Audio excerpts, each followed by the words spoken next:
In Dubious Battle was a book written by John Steinbeck 3 years before The Grapes of Wrath was published. Wikipedia summarizes the plot of this 260-page novel in a single sentence. On the other hand, the Netflix adaptation shows a lot of similarities between the two stories. The title of the book is a reference to John Milton's Paradise Lost, in a passage that details a battle between the armies of God and Satan. And I like the book, so I'm going to put it in this summary thing.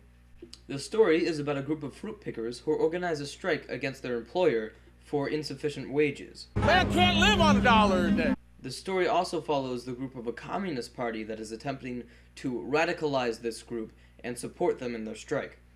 Poor bastards spend their every last dime getting out there. As soon as they're there, bosses slash the wages in half. Either whine or go to work. That's where you and me come in. I'm gonna fix that job real quick. The main character in this story is very similar to the main character in The Grapes of Wrath. They both have a strong connection to their father, and can manipulate people just by talking to them. Their influence on people is shown by the followers both characters gain during their respective journeys.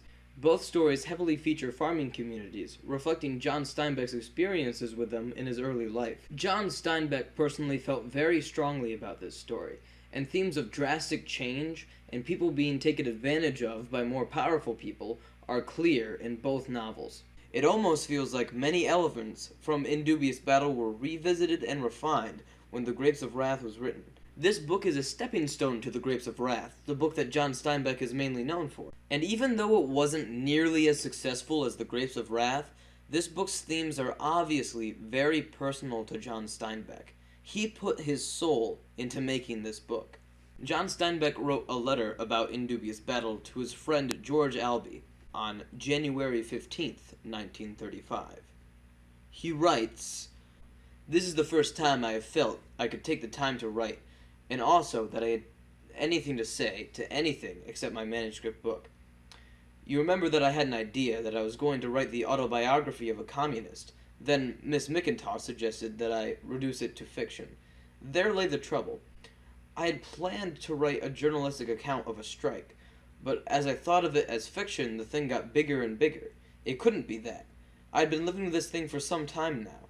I don't know how much I've got over, but I've used a small strike in an orchard valley as the symbol of man's eternal, bitter warfare with himself. I'm not interested in strike as means of raising men's wages, and I'm not interested in ranting about justice and oppression, mere outcroppings which indicate the condition. But man hates something in himself. He has been able to defeat every natural obstacle, but himself he cannot win over unless he kills every individual. And the self-hate, which goes so closely in hand with self-love, is what I wrote about. The book is brutal. I wanted to be merely a recording consciousness, judging nothing, simply putting down the thing. I think it has the thrust, almost crazy, that mobs have. It is written in disorder. In the God, to a God unknown, I strove for a serene movement, like the movement of the year and the turn of the seasons. In this I wanted to get over unrest and irritation, and slow, sullen movement breaking out now and then in the fierce eruptions. And so I have used a jerky method. I ended the book in the middle of a sentence. There is a cycle in the life of man, but there is no ending in the life of man. I tried to indicate this by stopping on a high point, leaving out any conclusion. The book is disorder, but if it should ever come to you to read, listen to your own thoughts when you finish it, and see if you don't find it in a terrible order, a frightful kind of movement.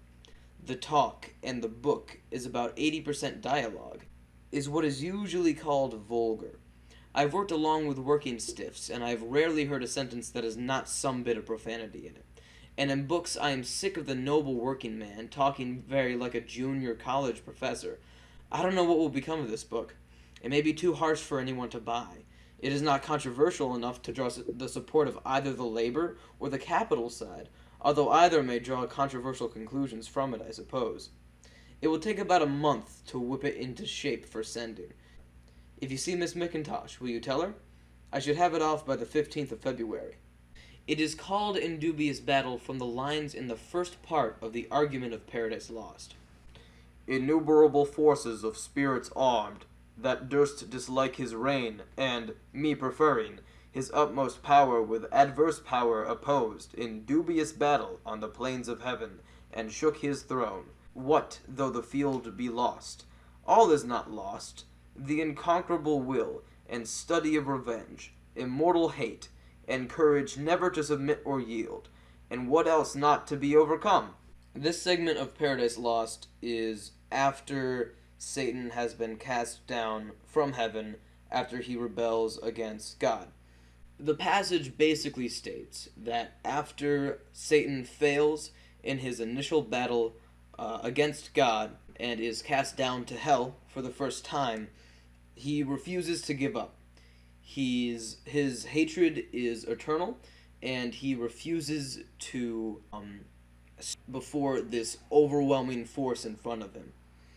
He says that his eternal hatred and his eternal courage is strong enough to take down the greatest opponent.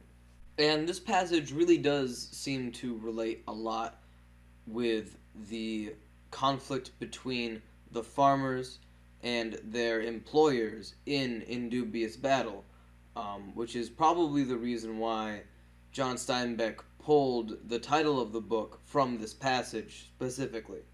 It's really cool. I really like the book. I really like Paradise Lost is a good book. It hard to read. I didn't necessarily finish it, but it's good.